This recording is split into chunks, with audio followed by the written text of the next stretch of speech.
I just want to talk a little bit about the consumers. We set out with this project focused on talking about house prices and loan performance, but we've also found the data itself just to be interesting in terms of which consumers are actually using energy efficiency information. And I just want to share a couple of slides about that, two in particular related to income and age in the next slide. I wanted to know, is this something that low to moderate income consumers are interested in, are using? So we thought that would be worth looking at. So we just look at the distribution here. In the top panel, we have the ResNet rated homes. In the bottom panel, we have the DOE rated homes. The dots on each chart are just benchmarks using Home Mortgage Disclosure Act data, for instance, just a benchmark where we typically see consumers in this space, what percent of the market is typically represented within each income bucket. And then the income buckets that we have here is when we look at the borrower's income compared to the area median income, which is how people typically define or use the metric people typically use to define low to moderate income.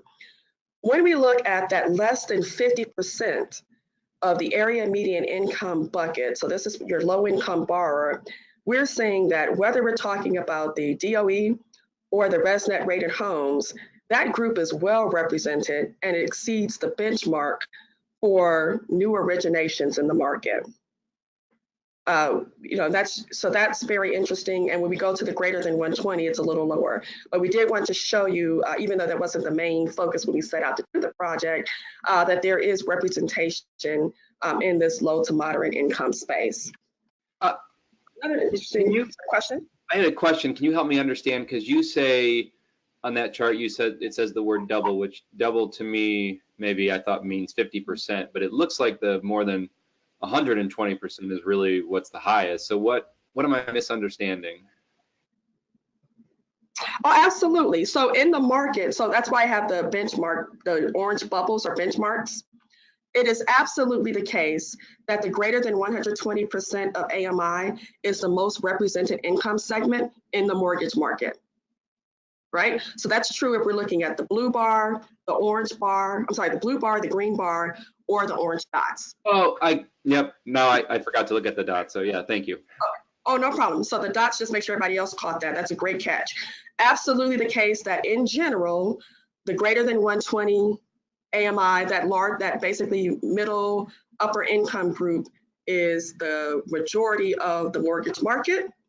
We're using the orange dots to represent the standard or kind of benchmark, in general, what does the mortgage market look like? So in particular, if I look at these orange dots, it looks like it's about 8% of the kind of general mortgage market tends to be in that less than 50% AMI space. And all I'm saying here is that my green and my blue bars for rated homes is higher than that reference dot. Good, thank you so much for pushing the clarification there. Okay, similar for age, we just wanted to get an understanding of, well, we have the data. Let's take a look at what the age distribution tends to look like for this data set. Again, the dots, the circles there are to benchmark what is typical in the mortgage market, right? For the type of homes that we believe are relevant for studying these. So those are simply benchmarks, and we're looking at whether or not the blue bars or the green bars are higher or lower than that benchmark circle or dot. So that's great clarification there.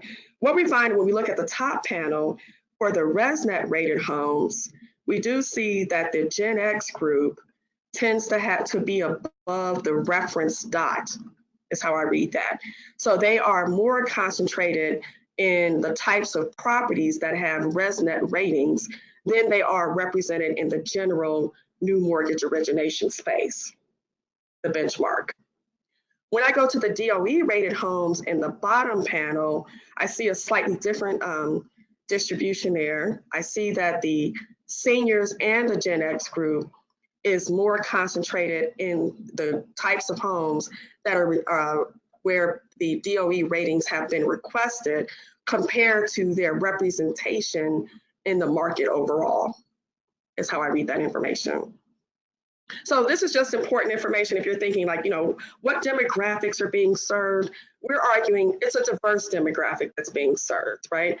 And, we talk a lot about, we want to make sure that we're serving the low to moderate income. We believe that based on the demographics that we showed you, that they are relevant in this space. To the extent that they are relevant in the market, there's definitely interest of, where this could be a useful, these facts are useful and relevant to the low and moderate income borrower.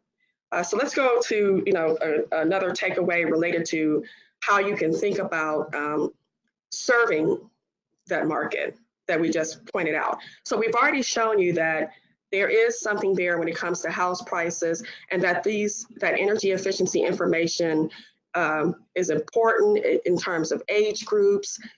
We see low and moderate income borrowers who are interested in it, using it. It could be associated with lower utility costs.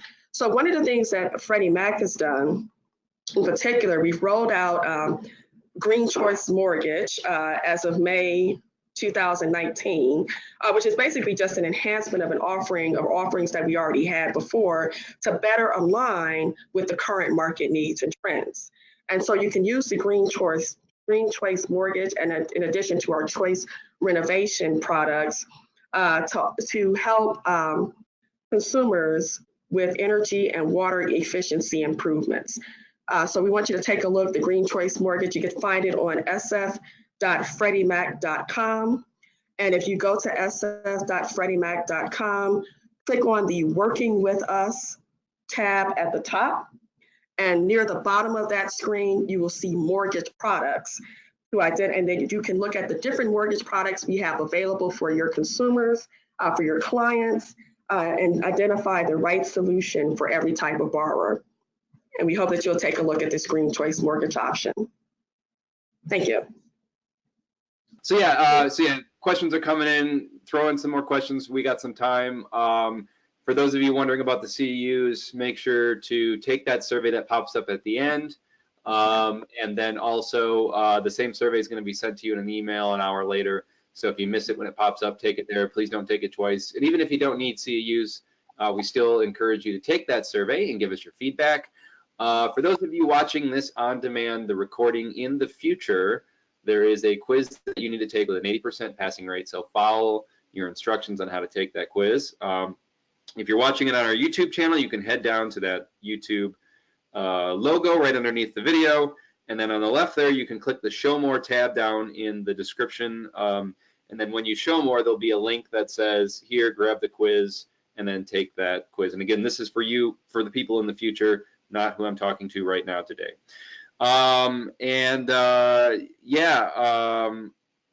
We just real quick, as questions are coming in, again want to thank all of our members, our board of directors, and our sponsors, T-Stud, Structurally Insulated Framing Systems, Mitsubishi going net zero and all electric in single family, new and existing multifamily buildings, Panasonic Ventilation to meet all your ventilation needs, from just complying with the legal code all the way up to brand new smart system that is coming out here soon.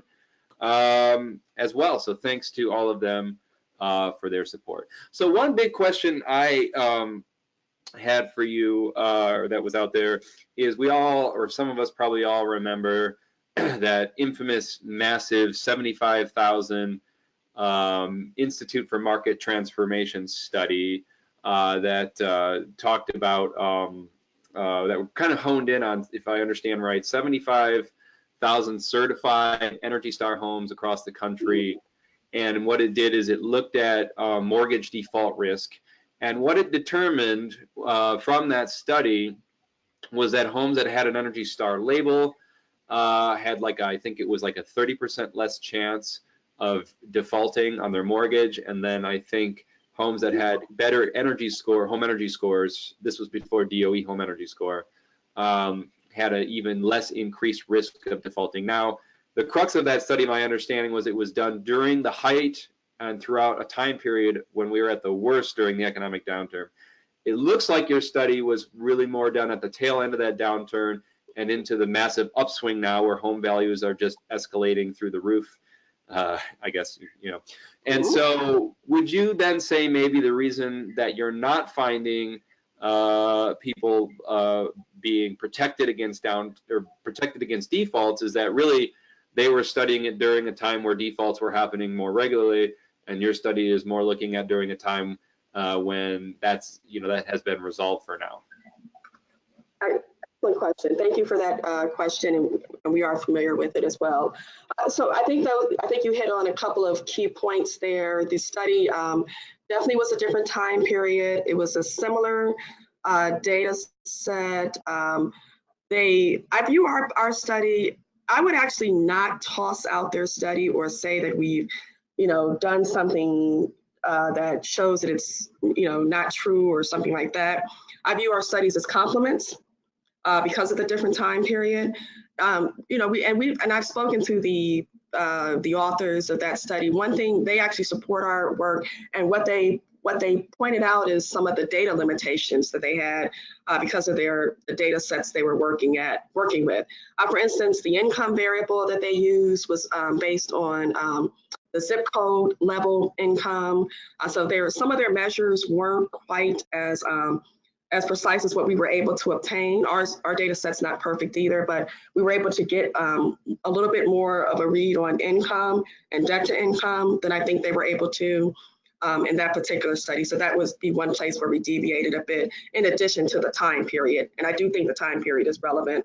We would expect that during a time period when you have more shocks, if there is an effect, it's going to be able to differentiate those effects better. But thank you for that question. Yeah, thank you. And I didn't mean it to demean one study or another, just to see if I could pick apart, the difference in the realities of the time. So thank you for elaborating. So a question here, and for those of you who may be new or didn't catch us, we've actually had Freddie Mac on just maybe a month or two ago, and you all were on talking about green choice. So any of you who want to learn more about green choice, head over to our YouTube channel and you can check out a whole session on that and pick up a CU for that. It's all there, and we went through the whole program. But I guess while we have you here today, there are some questions coming in. If you can just expand upon a little bit more about the Green Choice program and how it connects with these energy ratings.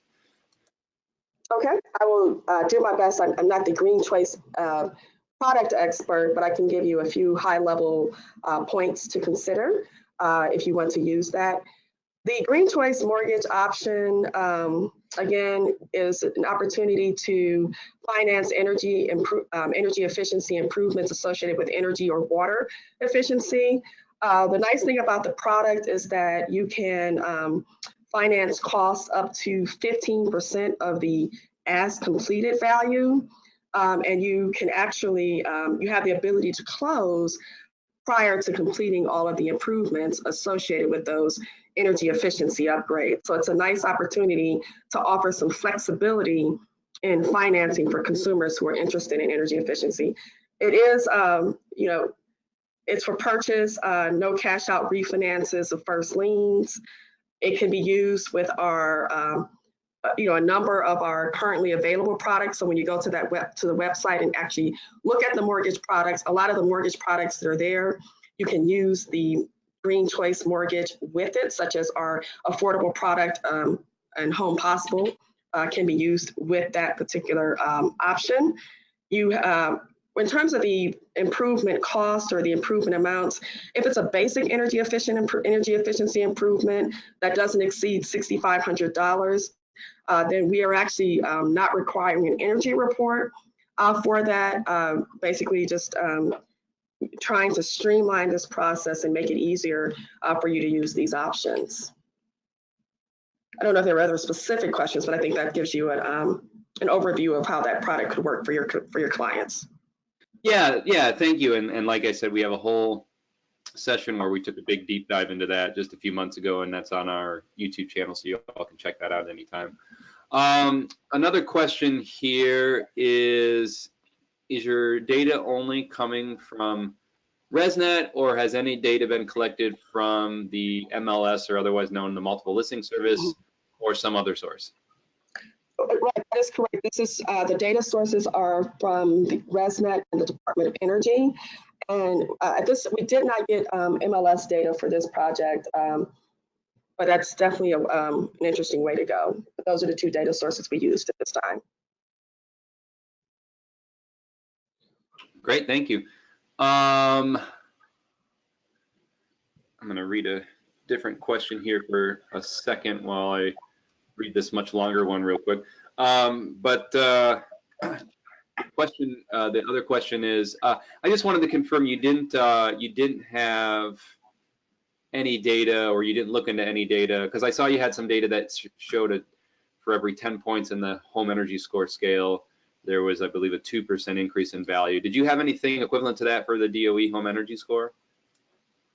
So for the DOE score, the issue is, so on the house price side, we didn't have a lot of transactions that were well, most of the individuals who received the rating in our data set held on to their homes. So they received the rating, but they didn't actually sell. So we did not have the ability to observe a post-sale or a sale transaction to get a price from. Therefore, our ability to measure house price premiums with that data set through to, with the 2017 data set is more limited. I think you could do something like that more in the future with the DRE rated homes because of the efforts of some of the local jurisdictions to require ratings, and they're using DOE ratings for that. Great, thank you. I'm going to retool this question a little bit here, but there are more and more cities coming online who, if I understand right, are enacting energy disclosure sort of during time of sale processes for energy ratings, or even during new construction, I imagine. And so on that note, are you all working with these cities? We have someone here who is actually doing this, but are you working with these cities to, what I suspect, add this component where, when these disclosures come into place, there's a fear that people won't have the money available to actually, improve the homes based on the energy implementation, what they say they need to do. So it sounds like one way to alleviate that fear is letting folks know about these kinds of things in these programs. So do you have any kind of partnerships with those kinds of cities, or offer any kind of services there? Right. We are definitely in communication with some of the individuals that are participating in those efforts, that are leading the efforts and working with the cities on in terms of how they're administering the programs and so forth. We're also working closely with the Appraisal Institute in terms of helping, in terms of working with them to understand how they can use the information to come up with more accurate appraisals for homes.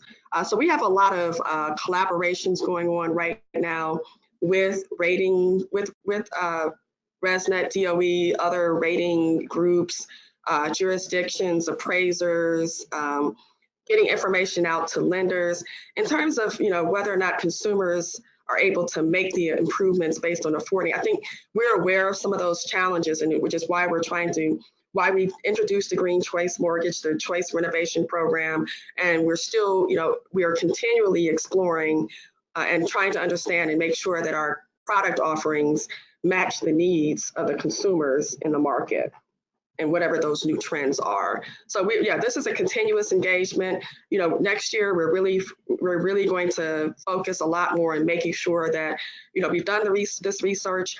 We want to get more actionable next year in terms of making sure that the consumers, that the loans are matched up with the consumers in the ways that make the most sense. Do you have any actual utility data on these homes to verify the true performance or match the performance to what the ratings are predicting? And if the answer is no, do you have any plans to do any further research on this that actually looks at real utility usage? That's an excellent question. Right, so we're using what is also used in the market and the industry, and what would be used by appraisers as well, in terms of estimated utility or modeled utility costs.